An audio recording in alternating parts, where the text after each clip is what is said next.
মঙ্গলবার নিজের হোটেলের কর্মচারীদের নিয়ে এক নির্বাচনী প্রচার সভার আয়োজন করেন রিপাবলিকান প্রেসিডেন্ট প্রার্থী ডোনাল্ড ট্রাম্প। সেখানে ট্রাম্পের কর্মীরা দাবি করেন নভেম্বরের নির্বাচনে জয়ী হবেন তাদের বস।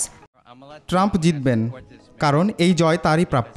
আমি অবশ্যই ট্রাম্পকেই ভোট দেব। নিজের কর্মীদের নিয়ে ফ্লোরিডায় এই প্রচার চালানোর পর ট্রাম্প বলেন ডেমোক্র্যাট প্রার্থী হিলারির ইমেইল কেলেঙ্কারি বিষয়ে প্রেসিডেন্ট ওবামা আগেই জানতেন। এ বিষয়ে ওবামার বিরুদ্ধে তদন্ত হওয়া উচিত বলেও মন্তব্য করেন এই বিতর্কিত প্রার্থী। ট্রাম্প দাবি করেন যুক্তরাষ্ট্রের সংখ্যালঘুরা তাকে আগামী প্রেসিডেন্ট হিসেবে দেখতে চায়, কারণ সিরিয়া সহ বিভিন্ন ইস্যুতে প্রতিদ্বন্দ্বী হিলারির নীতি আরও ভয়াবহ যুদ্ধ ডেকে আনবে। দেখুন, সিরিয়ায় যা ঘটছে তার দায় এড়াতে পারে না বর্তমান ডেমোক্রেট প্রশাসন। হিলারির পররাষ্ট্র নীতিও এমন।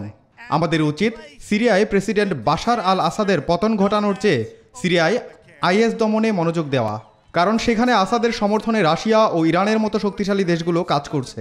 হিলারির নীতিতে চললে শুধু সিরিয়া নয়, ইরান ও রাশিয়ার সঙ্গেও যুদ্ধ করতে হবে আমাদের।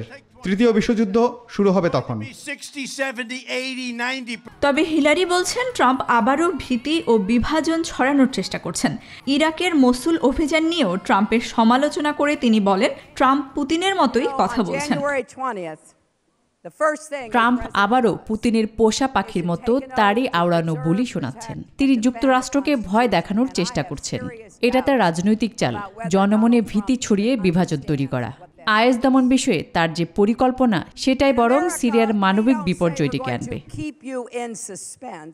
সিরিয়ায় একটি নো ফ্লাই জোন তৈরির পরিকল্পনা রয়েছে সাবেক পররাষ্ট্রমন্ত্রী হিলারির।